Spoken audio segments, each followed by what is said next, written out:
ही आंबावडी बघू शकता तुम्ही. फक्त 3 पदार्थाचा वापर करून इतकी मस्त खुसखुशीत वडी तुम्ही सुद्धा करू शकतात.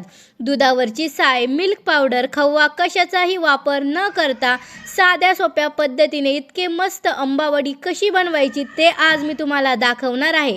चला तर मग लगेच रेसिपीला सुरुवात करूया.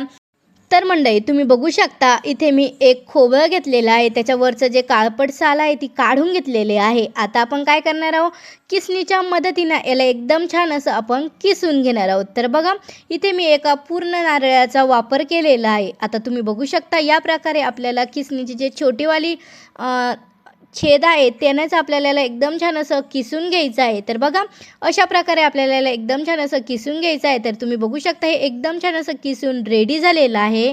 तर इथे बघा मी एक मीडियम साईजचा आंबा घेतलेला आहे. आता आपल्याला पूर्ण आंब्याचा आतमधला जो पल्प आहे तो पूर्ण पल्प काढून घ्यायचा आहे. तर बघा चमच्याच्या मदतीने अशा प्रकारे आपल्याला हा पूर्ण पल्प काढून घ्यायचा आहे. तर बघू शकता किती छान प्रकारे हा पल्प इझिली निघत आहे.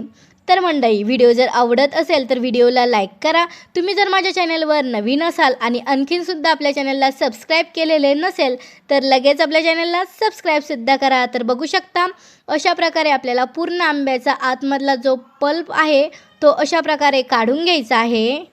तर मंडळी तुम्ही बघू शकता इथे मी पूर्ण एका आंब्याचा पल्प काढून घेतलेला आहे. म्हणजेच हा पल्प लगभग 1 वाटी झालेला आहे. तर बघा 1 वाटी मी हा पल्प काढून घेतलेला आहे. तर चला आता मी लागणारं सर्व साहित्य तुम्हाला सांगते. तर बघा इथे मी 1 वाटी किसलेलं खोबरं घेतलेलं आहे आणि 1 वाटी आंब्याचा पल्प घेतलेला आहे. सोबतच 1 वाटी साखरसुद्धा घेतलेली आहे. मेजरमेंट सेम आहे.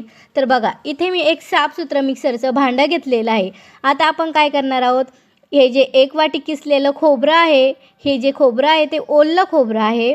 आता आपण हे मिक्सरच्या भांड्यामध्ये घालून घेणार आहोत. तर बघा इथे मी पूर्ण एका खोबऱ्याचा यूज केलेला आहे.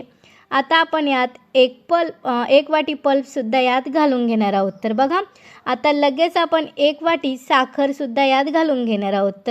तर मंडळी व्हिडिओ जर आवडत असेल तर व्हिडिओला लाईक करा. चॅनलवर नवीन असाल तर आपल्या चॅनलला सबस्क्राईबसुद्धा करा.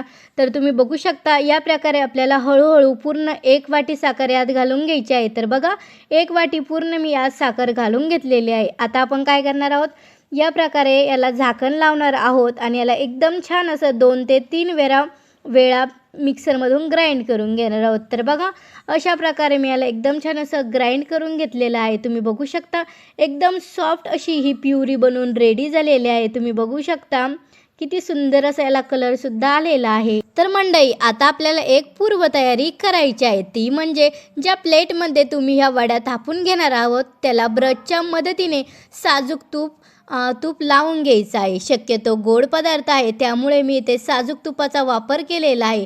तुम्ही तेलाचा देखील वापर करू शकता. त्यामुळे वड्या सहज ताटापासून वेगळ्या होतात. आता आपल्याला गॅसवरती एक पॅन ठेवायचा आहे आणि त्यामध्ये आपल्याला हे जे मिश्रण आपण ग्राइंड करून घेतलेलं आहे ते घालायचं आहे. त्याआधी आपण त्या पॅनमध्ये 1 चमचा साजूक तूप घालणार आहोत. म्हणजेच त्यामुळे आपल्या पॅनला हे मिश्रण चिटकणार नाही आणि वडी एकदम मस्त अशी चकाकी आणि स्वाद देखील येईल. आता सुरुवातीला गॅसची आच मध्यम ठेवायची आहे आणि मध्यम आचेवरती सतत आपल्याला याला परतत राहायचं आहे. ही वडी करताना आपल्याला एकच काम जास्त असतं, ते म्हणजे सतत परतून घ्यावं लागतं. अजिबात हात आपल्याला थांबवायचा नाही, नाहीतर पॅनला चिटकू शकते किंवा करपू शकते. पॅन किंवा कढई निवडताना सुद्धा पातळ अशी घेऊ नका, थोडीशी जाड बुडाची घ्या, म्हणजेच हे अजिबात करपणार नाही.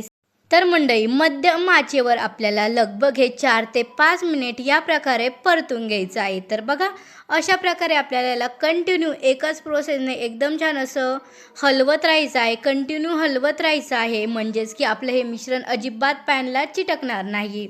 तर बघू शकता लगभग 4 ते 5 मिनिटसुद्धा झालेलं आहे आणि बघू शकता आपलं हे जे मिश्रण आहे हलकंसं गाढंसुद्धा झालेलं आहे आणि हळूहळू पॅनलासुद्धा सोडायला सुरुवात झालेली आहे.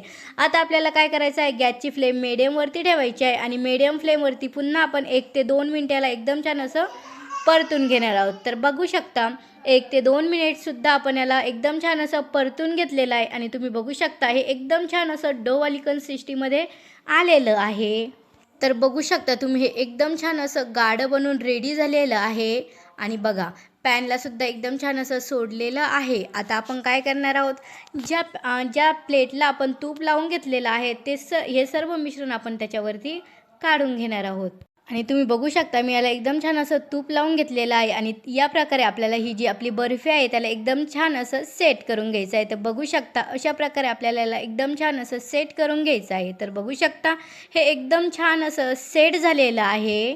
तर मंडळी आता आपण याला 30 सेकंडसाठी असं सोडून देणार आहोत. तर बघा लगभग अर्धा घंटा झालेला आहे आणि बघू शकता आपलं हे जे मिश्रण आहे ते एकदम छान असं सेट झालेलं आहे. आता आपण नाईफच्या मदतीने याला एकदम छान असं करून घेणार आहोत. तर तुम्हाला ज्या पण शेपमध्ये ही बर्फी बनवायची आहे त्या शेपमध्ये तुम्ही ही बर्फी बनवू शकता. तर बघू शकता अशा प्रकारे आपण याला एकदम छान असं कट करून घेणार आहोत. तर बघा या प्रकारे मी याला एकदम छान असं कट करून घेतलेलं आहे.